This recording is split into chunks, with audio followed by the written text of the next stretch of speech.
Hey guys, welcome to the channel Achieving Online Freedom. In this video today, I'll show you how to remove multiple Snapchat friends at once. So let's go ahead and get started.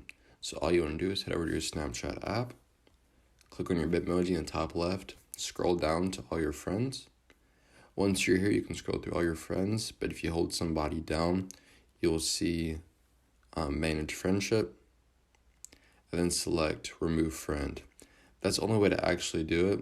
There's no way, if you click the three lines at the top right, it will just say recently added friends. So there's no way to actually delete every single person at the same time. Only way you can actually do this is if you delete your whole account. But like I showed you before, that's the only way to remove a friend from Snapchat.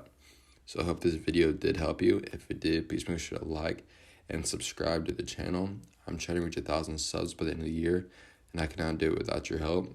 I just want to say thank you for watching, and I will see you in the next one.